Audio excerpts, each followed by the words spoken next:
सगळ्यांना श्री स्वामी समर्थ. स्वागत आहे तुमचं माझ्या एका नवीन छान व्हिडिओमध्ये. आणि सगळ्यांना आज आहे आषाढी एकादशी. आषाढी एकादशीच्या खूप साऱ्या शुभेच्छा. आम्ही आलेलो आहोत आंब्याच्या हुंड्या घ्यायला.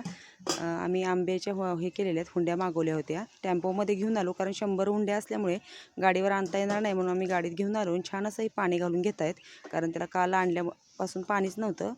त्याच्यामुळे आधी आणल्या एका ठिकाणी ठेवून सगळ्या हुंड्यांना पाणी घालून घेतलं. हे आहेत केसर आंब्याच्या हुंड्या आहेत. आम्ही टॅमॅटो जिथे लावली आहेत ना, तिथे बाजूनी पूर्ण दोन्ही बाजूनी हे आंबे लावणार आहोत. जरा पाऊस पडला की खड्डे खणून हे आंब्याची सगळी झाडं लावणार आहोत. आणि आभाळ आलेलं आहे, असं दुपारचं छान वातावरण झालेलं आहे. तर आज एकादशीचा बेत काय आहे, तर हिरवी मिरचीची आमटी बनवली आहे बटाट्याची. इकडे साबुदाणा खिचडीची तयारी केली आहे, शेंगदाणे वगैरे वाटून मिक्स केलेले आहे. वेपर्स तळायचे, वेपर्स घेतलेत बाहेर मी. तर एका ताईंना वेपर्स पण हवे आहेत. तर हे बघा, हे ह्या वर्षी बनवलेले मी वेपर्स आहेत. आणि तेल ठेवले गरम करायला. आणि इकडे दाखवते चला तुम्हाला, भगर पण आत्याने थोडीशी बनवलेली आहे, लिंबू घेतलेला आहे.